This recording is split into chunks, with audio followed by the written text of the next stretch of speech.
Praise the lord. ప్రభునందు ప్రియమైనటువంటి దేవుని పిల్లలకు ప్రభు అయిన యేసుక్రీస్తు వారి నామములో వందనములు శుభములు తెలియపరచడం పిల్లారా. ఆ దేవాది దేవుడు మహోన్నతుడి దేవుని సన్నిధిలో గతించిన దినమంతా కూడా ప్రభు తన కృపావాత్సల్యంలో భద్రపరుచుకుని క్షేమం ఇచ్చి మరి నూతన దినాన్ని ప్రభు మనకు అనుగ్రహించారు. మరి 2024 సంవత్సరం 9వ నెల 8వ దినాన్ని ప్రభు మనకు అనుగ్రహించి మరి రోజు దేవుడిచ్చినటువంటి వాగ్దానం, నా కుమారుడా నా ఉపదేశమును మరువకము. సామెతల గ్రంథము 3:1. దేవుని వాక్యము నమ్మదగినది, పూర్ణాంగీకరమునకు యోగ్యమైనది. దేవుని వాక్యం సెలవిస్తోంది, దేవుని ఉపదేశంను మర్చిపోకూడదట. ఆయన ఉపదేశానికి మనం వెళ్ళాలంటే, ఆయన ఉపదేశాన్ని మనం వినాలి అంటే దేవుని మందిరంలో మనం ఉండాలి.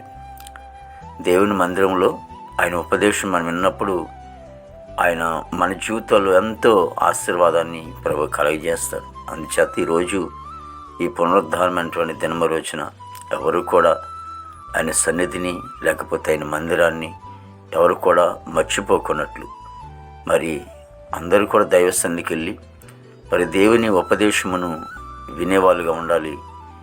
ఆయన ఎప్పుడు కూడా మనం మర్చిపోకూడదు. ఎందుకంటే ఆయన మనం మరిచే దేవుడు కాదు.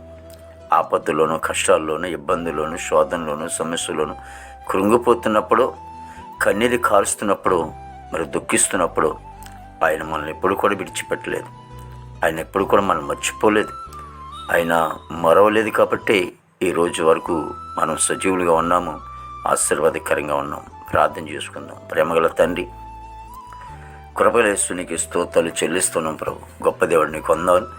జీవాధిపతిన తండ్రి నీకే స్తోత్రాలు చెల్లిస్తున్నాం ప్రభు. అయా ఇదిగో తండ్రి యేసు, ప్రతి కుటుంబాన్ని మీరు ఆశ్రయించండి, దీవించండి ప్రభా. ఇదిగో తండ్రి యేసు, వారికి ఉన్న ప్రతి అవసరాలు కూడా తీర్చండి. ఈరోజు ప్రతి ఒక్కరు కూడా నీ మందిరంలో ఉండి నేను స్తుతించి ఘనపరిచే భాగ్యం దయచేయండి దేవా తండ్రి ప్రభా. నువ్వు ఇచ్చినటువంటి 6 దినాలు కూడా ప్రభా శ్రేష్టమైనటువంటి ఆయా దినాలుగానే ఉంచి దేవా తండ్రి నాయన అన్ని విషయాలు కూడా తోడుగా ఉండి 7వ దినాన్ని ప్రభు ఆయో తండ్రి నీ మందిరానికి వెళ్ళి నేను స్తుతించుకుని ఘనపరుచుకుని నువ్వు చేసిన ఆశ్చర్యమైన కార్యములు సాక్ష్యంగా చెప్పుకోవడం కృప దయచేయండి తండ్రి. నీకే స్తోత్రాలు ప్రభు. గొప్ప దేవుడు, ఆశ్చర్యకుడా నీకే స్తోత్రాలు ప్రభు. మా భారతదేశాన్ని మీరు ఆశ్రయించండి, దీవించండి. నాయకులకు మంచి వంతు నింపండి తండ్రి. నీకు వందనాలు తండ్రి ప్రభు. వారు చేసిన పరిపాలన తగిన జ్ఞానం మీరు ఇచ్చి మంచి అక్కడ పరిపాలించడం కృప దయచేయండి. యవన బిడ్డలందరినీ కూడా మీరు రక్షించుకుని తండ్రి దేవ. యవనస్తులందరూ కూడా ప్రభా మరి పాపమని ఊబులు పడి ఎంతోమంది ప్రభా మరి లోకాన్ని విడిచి వెళ్తూ ఉన్నారు. అంతేకాకుండా ప్రభా మరి చాలామంది కూడా ప్రభు మరి పాపమనే ఆ లోకంలో లేక వారు అనేకమైనటువంటి ప్రభా చెడ్డ అలవాట్లకి అలవాటై దేవతండి ప్రభా ఇదిగో తండ్రి చాలా ఘోరంగా ఉంటూ ఉన్నారు. వాళ్ళందరినీ కూడా మీరు రక్షించుకోండి. ఎవరి బిడ్డలకు రక్షణ దయచేయండి.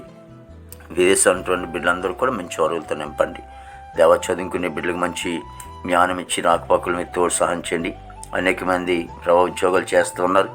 వారు చేస్తున్న ఉద్యోగులు మీరు తోడుకొని రాకపోకలు తోడు సహాయం చేయండి దేవ. ఇదిగో తండ్రి అనేకమైన ప్రాంతాలు వరదల వల్ల ప్రభా మరి ఎంతో నష్టపోయారు ప్రభా. ప్రాణ నష్టం జరిగింది, ఆస్తి నష్టం జరిగింది దాని ప్రభా. ఇదిగో తండ్రి మరి తినడానికి ఆహారం కుదువై ప్రభా చంటి బిడ్డలు ఎంతో అల్లాడుతూ ఉన్నారు. చంటి బిడ్డలు కూడా పాలు లేని స్థితిలో ఉంటూ ఉన్నారు. వారికి నాయన మీరే దయచేసి దయచూపి కనికరించి ప్రభా సమస్తం మీరు అనుగ్రహించండి. అధికారుల ద్వారా ప్రభా ఎవరి ద్వారా మీరు అందించినా మీరే సహాయం చేసి ప్రభా మరి హాస్పిటల్ రోగులు స్వస్థపరచండి. జైలు ఉన్న బిడ్డలు విడుదల చేయండి.